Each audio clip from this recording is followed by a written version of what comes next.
Welcome to the Dash Podcast. I'm your host, Trey Gamage, and joining me today is Mr. Joshua Hendrickson. He's a social emotional learning facilitator, mental health specialist, mindfulness, and trauma-informed care consultant with the Family Integrated Consulting and Resources Group in Greater New York.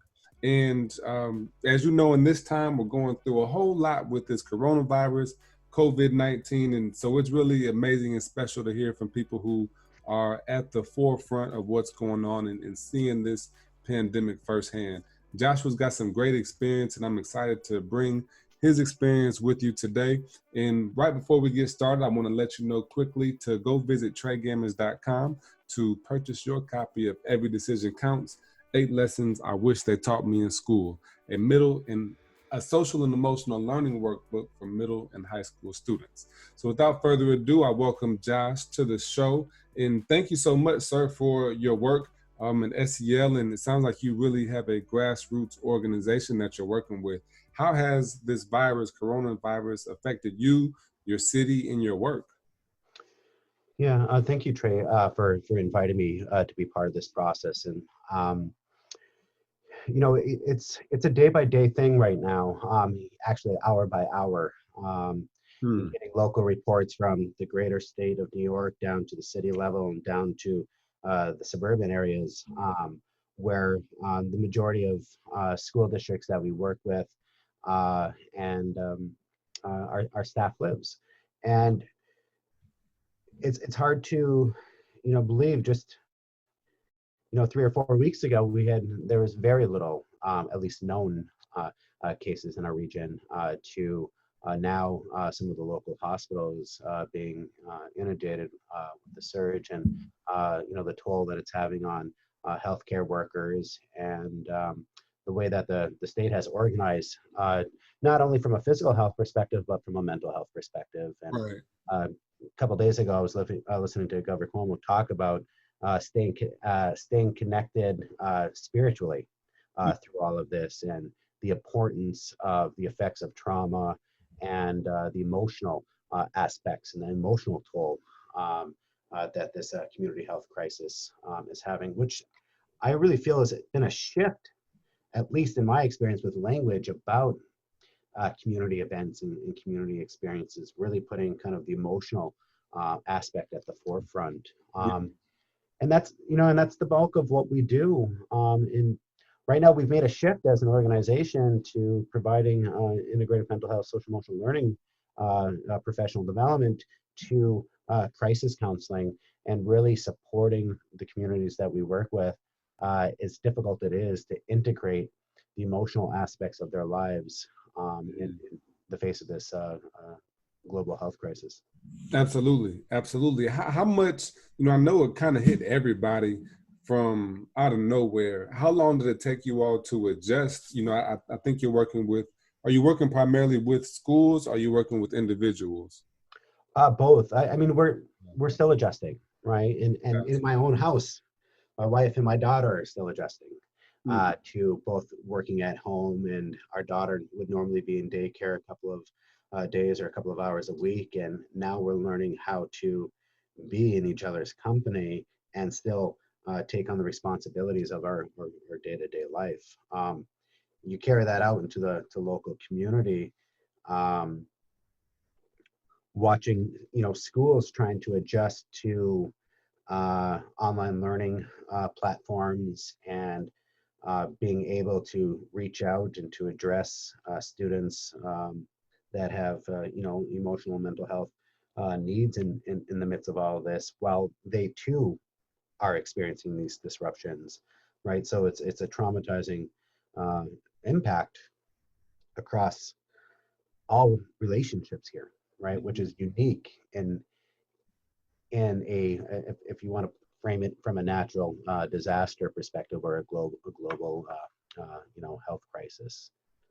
Yeah, yeah. And I'm sure it's going to take even more time to be able to adjust to it, but it's exciting to know that you guys have been able to make that adjustment and still serve. I know you mentioned the weekly PDs on building those relationships and the constancy.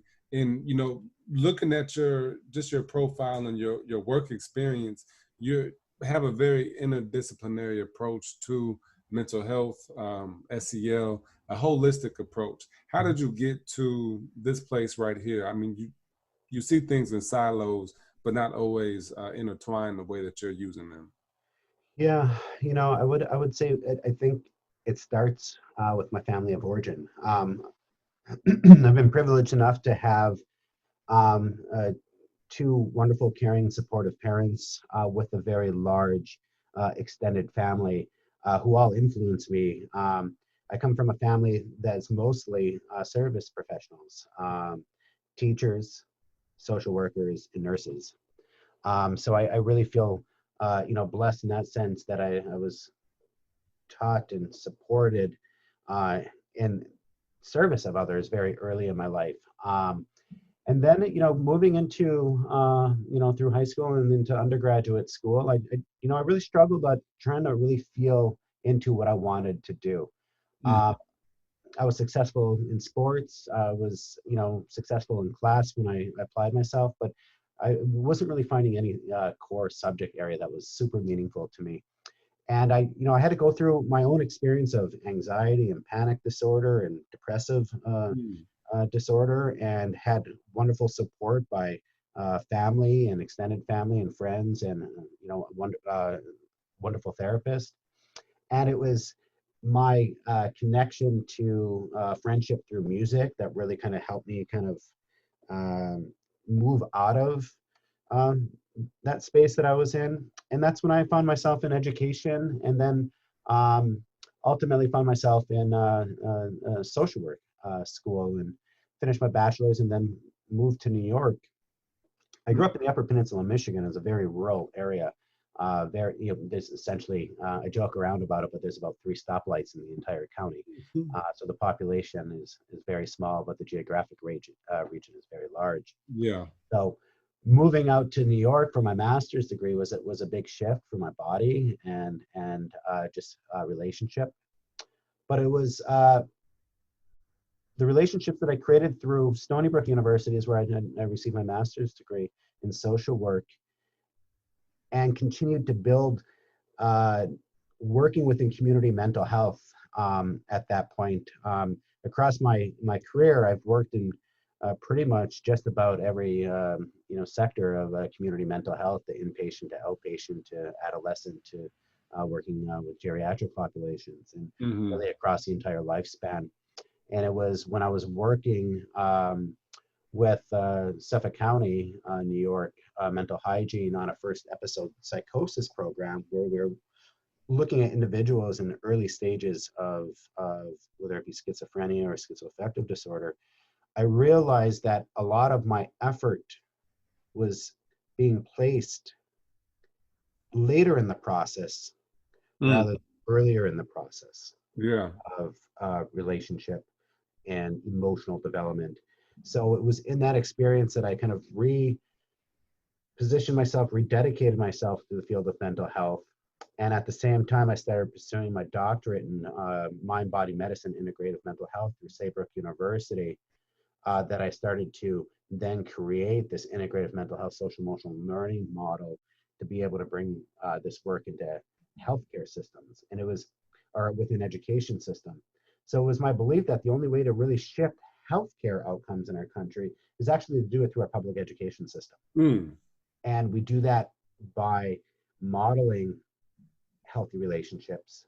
So we do that by supporting the adults in relationships with students and enhance their emotional and social resources and Yeah. their mental health. And therefore, then you can shift that relationship. So our approach is not about creating a curriculum that we do at children, but it was more of a process in which we can, the true curriculum is the learning, living relationship between teacher and student. Hmm. And Yeah. we do this with. Wow. So that was, kind of the transformation for me is shifting, taking, my therapeutic skill set, my clinical skill set, and my understanding of the human condition and organizational work, and then realizing that we have a, mental health crisis in our school systems, Yeah. and we have a stress crisis for our educators, And all of the learning is happening within those relationships, Wow. right? So if we disrupt that process and create healthier adults, we can create healthier students and Yeah. ultimately healthier communities.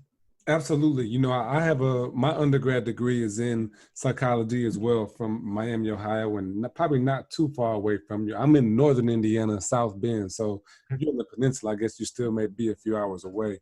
But I feel like when I first learned about SEL, you know, I originally had my psychology background. I had done some work in emotional intelligence, and I was like, wow, this SEL, you know, this is the education version of emotional intelligence. But as I started digging deeper, looking at Castle and other programs and seeing that it's not just explicit direct instruction to students, but there's adult SEL. And even as my role as a consultant, my first job was as an emotional coach to support teachers. And I just realized there was so much baggage, bias, and blind spots that teachers were carrying into the classroom in giving it to the students. Essentially, you teach who you are. So can you talk about like what your work looks like in a school or with an individual to bridge some of those gaps and barriers?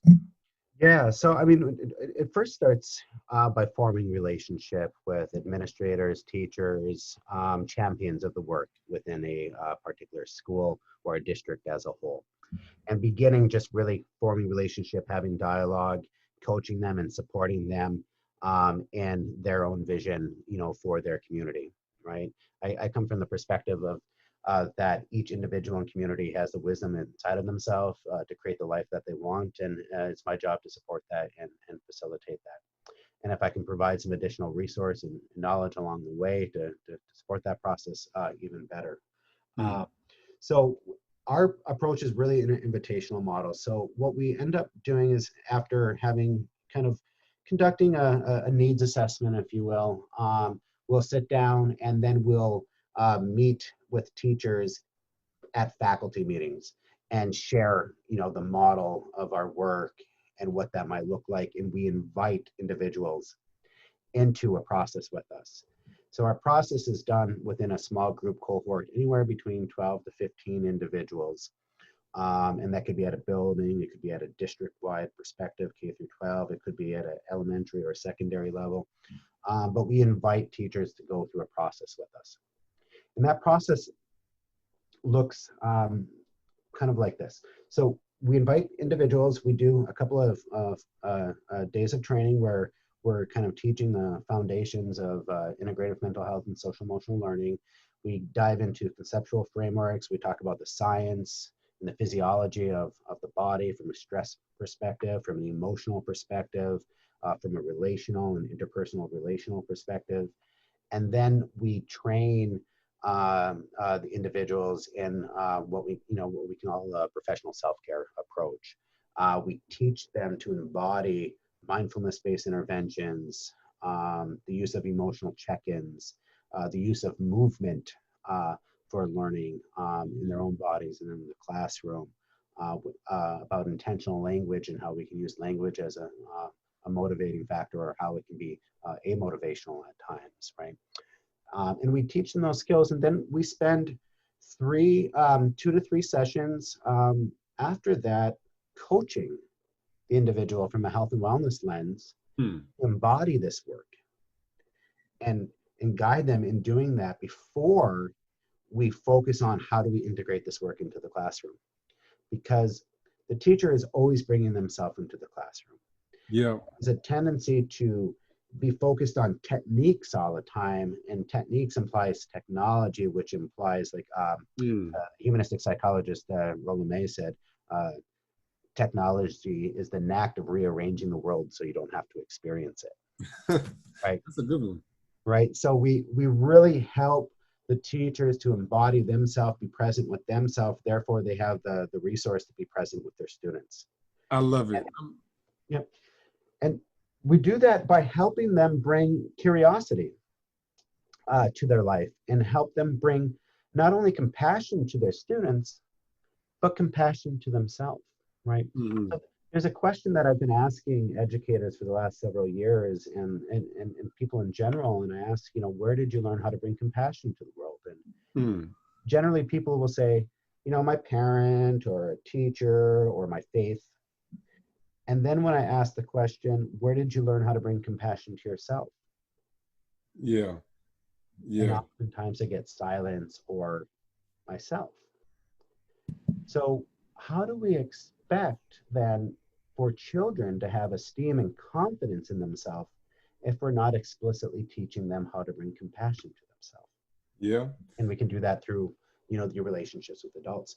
So we move teachers through this process using a trauma-informed lens, restorative-based approaches within relationships, uh, understanding how to recognize that when harm is caused, how to repair harm, and then also the use of mindfulness-based interventions, like I said, the use of nutrition, and Mm-hmm. looking at the impact of food insecurity on child development and poverty, and uh, how to uh, take care of ourselves through nutrition as well, right? And the use of narrative practices, which, we all have stories, right? Today I'm sharing part of my story with you, and you're sharing part of your story with me. Mm-hmm. Every child and every adult comes to a relationship with a story. And the stories and whose voice it is and how it's told have an impact on those relationships. Right. And helping adults understand those stories and their own stories and their children's stories, and using that as a tool to strengthen relationship as well. So we use these kind of integrative approaches to whole person development. And through that process, we hope to transform the individual's relationship with self, with their significant people in their life, their colleagues, and ultimately their students, to be the best models as can be for students as they grow and learn. Mm-hmm. Mm-hmm. No, that's a good one. I mean, I love the approach because it really hits on all the components. I had a conversation with David Adams, who leads the Urban Assembly, or the SEL director for the Urban Assembly out in New York, and he mentioned how a lot of times people will only try to implement one component of, say, SEL, but in your case, you're looking at integrating several components of several different disciplines. How do you see each of the disciplines, mental health, SEL, nutrition? How do you see them coexist together or support each other even? Yeah, I mean, I think they ultimately do. I mean, just thinking, David's a wonderful guy, and he's doing great work for Urban Assembly, and also, the support that he's doing for Castle. So, I just really want to give it, shout out Mm-hmm. to David for that. We've been trying to meet, but we haven't been able to find the space in our times to do that. But he's right. So if you look at the history of social emotional learning, you have to look at character education, right? Character education is the root and foundation to a lot of this work, right? But I think what happened was SEL-based approaches is that it kind of followed along the same trajectory of traditional curriculum, in the sense that this is something that we deliver to the students, right? And I'm putting that emphasis on the with, that preposition of with, and that it's a parallel process, right?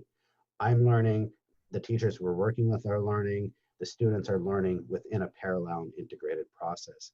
So when you look at these domains that I was talking about, even going back to the first piece that you were talking about tonight, around the impacts of COVID-19, it shows you how interconnected we are, Mm-hmm. right? Yeah, absolutely.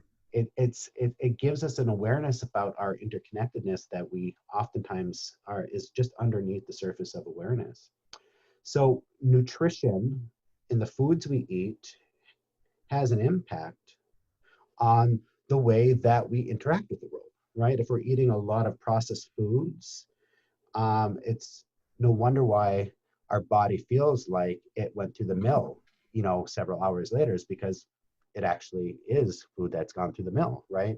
So one of my great colleagues, Jennifer Kelly, she has a company called feedingyourlife.com. She supports us in the nutritional end of our work, and she does a wonderful job. And that was, one of the things that she would often say. So nutrition impacts us at a body level, right? Mm-hmm. Movement impacts us at a body level. Our emotions impact us at a body level. So in this sense, we are bodied beings, right? And our emotions are just as important to the tapestry of living as our thoughts. So we're thinking, feeling, moving, relational, and meaning making beings. And if any of those areas of our life are disrupted, it has an impact on our overall wellness. And that's the heart of the philosophy of our work, that we're whole persons, we're relational persons, and our relationships and our bodies are being impacted through these different approaches. And it's my belief that, you know, educators are the masters of the content of the work that they do, but there's a whole another dimension of the student that is often overlooked in teacher training and even in-service teacher training. Yeah. Right. So the idea isn't not to create teachers as clinicians or therapists, but that doesn't mean that their relationship with their students can't be therapeutic. Mm-hmm. And it's my belief that teachers can really learn these skill sets and these practices, and that can transform the relationships with their students. Yeah. I mean, I think this is just really cool to hear. You know, one of my big motivations this past year has really been talking to as many SEL experts as I can. And there's so much phenomenal information and work that's being done across this country that it really excites me to see that we have such good leadership and that we're looking to move education in the right direction with everything that's not on the report card. So I really do appreciate your time today, Josh. And I know we've been working to try to get this scheduled amidst so much chaos going on in the world. Hopefully by the time that people hear this episode, it'll be more reflective than the current state of the world right now. So thank you so much for your time, sir. Is there any last words you want to share with our audience today? Well, I mean, I guess my message is always that all learning and development occurs in relationships. Mm-hmm. Right? And the more present we can be in those relationships, the more power that we can, the more we can empower individuals in those relationships, right? And like you say, these decisions matter. These decisions have an impact on us, right? We have the decisions that we make with children have latent impressions. They show up later on in our life, right? It's not the content of what was taught in our classrooms, but the quality of care that was delivered. Absolutely. Thank you so much, man. You've been dropping gems all afternoon again in times that are so tough. I thank you for being so mentally strong and willing to serve the people in our times of need. And everybody for listening, thank you so much for taking the time to listen to the Dash podcast today. Josh, where can we find you at on social media and anywhere else? Yeah, so you can find us at www.ficrli.com. That's Family Integrated Consulting and Resources, Long Island, ficrli.com. You can also find us on Facebook, Project Presence, FICR, and I am SEL on Twitter. All righty. You heard it here, man. I really appreciate your time once more. And thank you for listening. If you like this episode, share it with your friends. And before you do anything else, go to TreyGamage.com. Check out Every Decision Counts, 8 Lessons I Wish They Taught Me in School. It's a phenomenal resource for this state of the world right now. Opportunities to engage, to continue developing the social and emotional learning skills. So when we get back to the schools, we will hit the ground running. We will see you next time. This is The Dash.